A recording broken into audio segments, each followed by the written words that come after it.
Bonjour à tous, c'est le deuxième week-end au Mondial de l'Automobile de Paris, l'occasion bien sûr de découvrir des nouveautés, mais aussi de s'amuser.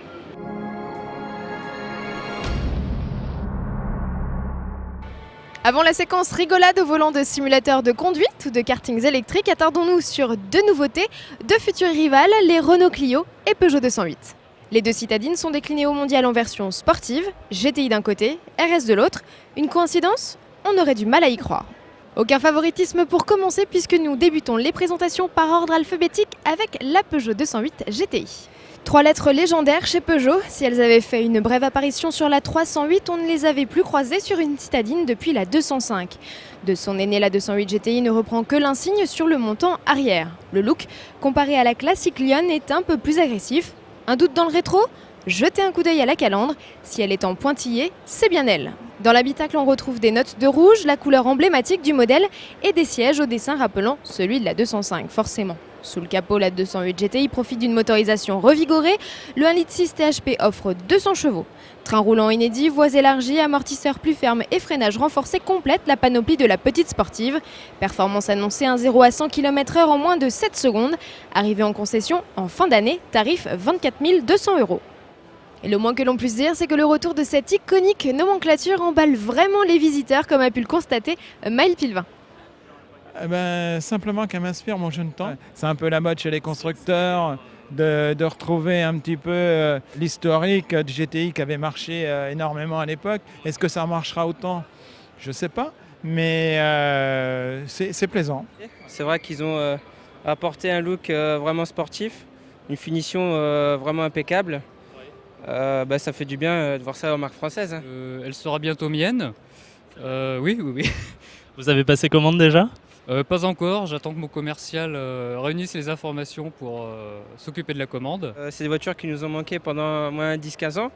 Et on a la chance de revoir ça et maintenant il faut perdurer, quoi. Elle vous plaît ? Énormément, parce que je trouve que c'est vraiment une belle descendance de la 205 GTI. C'est vrai que la 205 GTI a été un véhicule historique pour la France et puis pour Peugeot.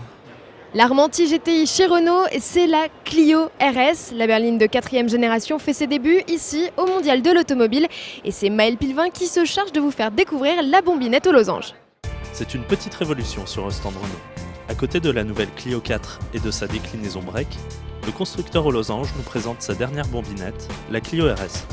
Présentée en même temps que sa rivale la plus fervente, la Peugeot 208 GTI, elle se distingue de cette dernière en proposant exclusivement 5 portes. Mais avec le nouveau spoiler avant intégrant une fine lame façon alu, les jantes de 17 ou 18 pouces, le large becquet ou encore les diffuseurs arrière comprenant la double sortie d'échappement, difficile de se tromper sur ses intentions. L'aspect sportif de l'habitacle est rehaussé entre autres par des surpiqûres rouges, un point milieu sur le volant ou encore un pédalier aluminium. Côté mécanique, la Clio RS délaisse le moteur atmosphérique de 2 litres et hérite d'un bloc 1,6 litre turbo-compressé de 200 chevaux. Si la puissance est moindre par rapport à son aîné, le couple est supérieur avec 240 Nm dès 1750 tours minute. Accouplé pour la première fois à la boîte EDC à double embrayage, les passages de rapport via les palettes au volant sont annoncés en seulement 150 millisecondes. La baisse de consommation serait de 2 litres au 100, quand les émissions de CO2 baisseraient de 25%. Arrivée prévue début 2013. Adieu les ailes élargies, la carrosserie 3 portes est abandonnée. Renault a-t-il fait le bon choix pour sa Clio RS ? Le public nous le dira. Côté tarif, les estimations Autoplus tournent autour de 25 000 €, soit 1 000 € de plus que la génération actuelle. Allez, je vous l'avais promis, à présent un petit peu de détente avec la tournée des simulateurs de conduite, un reportage de Quentin Charnollet. Au Mondial, plusieurs constructeurs proposent l'essai de simulateurs. Nous en avons sélectionné 3 et les 3 correspondent à 3 visions différentes de l'automobile. Mais pour être très honnête, un simulateur, c'est ni plus ni moins qu'une grosse console de jeu bien développée. Normalement sur Autoplus, on vous emmène faire un tour en voiture. Cette fois-ci, on vous propose une petite partie. Direction Ford, Hall 1, stand 110. Dans son coin, l'Oval Bleu a ramené la grosse artillerie. 3 écrans, 6 vérins, un énorme ordinateur et une cabine haute perchée pour un pilote et 2 passagers. Le tracé proposé au salon est assez court mais très plaisant à faire avec un nombre de tout droit à éviter non négligeable. Sur virage, sous-virage et freinage sont presque parfaitement simulés, il n'y a rien à gagner mais c'est un bon moment à passer, ce que nous explique Grégoire, juste sorti de sa spéciale. C'est vraiment super, je trouve ça vraiment fun, genre avec les vérins hydrauliques, ça bouge un peu partout, il y a vraiment des vraies sensations. On sent que vraiment on a pas vraiment le contrôle, ça bouge, il y a vraiment le passage des vitesses, on freine bien, vraiment une sensation de rallye. Ensuite, on fonce dans le hall 4, chez Toyota, avec sa GT86 complètement modifiée. Toyota a détourné le jeu Gran Turismo 5 et installé toute une machinerie dans le coffre, à commencer par une PlayStation 3 de Sony. Un projecteur diffuse le circuit sur le pare-brise et la voiture se pilote comme une voiture normale.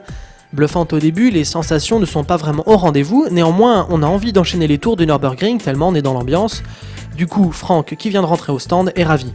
C'était excellent, je dirais même que ça donne envie d'acheter la voiture après. Ouais, c'est pas mal. Ouais, c'est mieux qu'à la console de jeu. Chez Total, c'est une monoplace que l'on peut essayer. Alexandre en rêvait, il vient de faire son baptême en F1 et il prenait le tram il y a à peine 2 heures.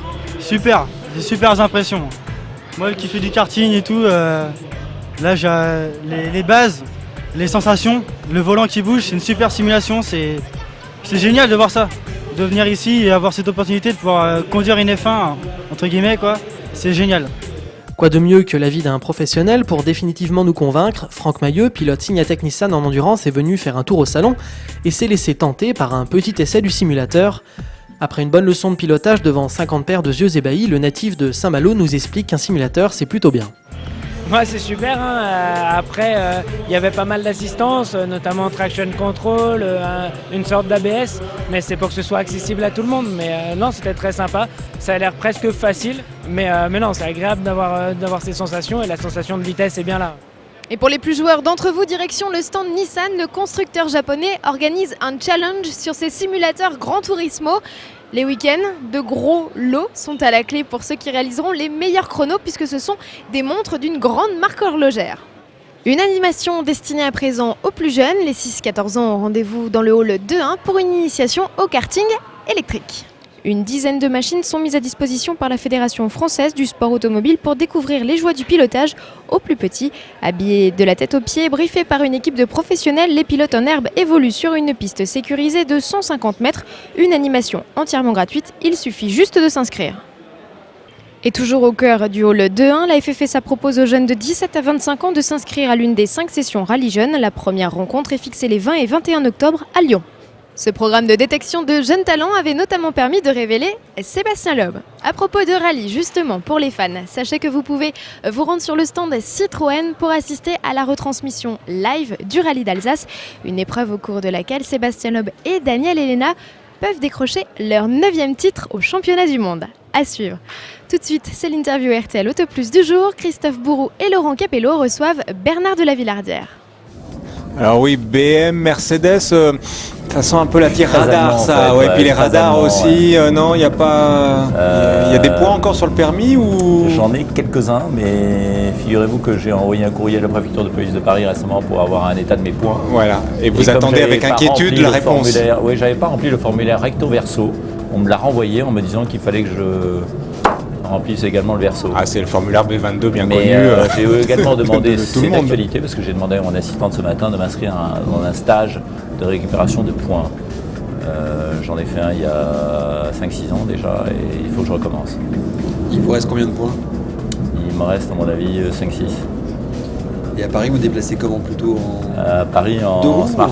En smart. En smart. Voilà, mais j'ai un kit main libre qui marche une fois sur 2. Et donc je me fais coincer de temps en temps. Donc très voiture allemande. Il m'est arrivé une mésaventure assez drôle. D'ailleurs, pratiquement en bas de chez moi, un jour j'étais pressé, j'ai pris le couloir de bus avec ma Smart. J'étais arrêté par un policier, très aimable. Et il m'a reconnu, il m'a dit bon ben on va peut-être arranger le coup, je reviens, je vais voir mon supérieur, je reviens. Et la voiture de police était juste derrière, et puis il est revenu 5 minutes après. Il avait une petite grimace, il m'a dit écoutez, je suis embêté parce que mon collègue a coincé votre frère il y a 2 jours sur le même couloir de bus avec une voiture électrique. Donc il n'est pas du tout disposé à être sympa. Comme quoi la notoriété, c'est pas forcément... Ouais. Surtout que, à mon avis, le frangin s'était fait passer pour moi. C'est terminé pour aujourd'hui, on se retrouve demain.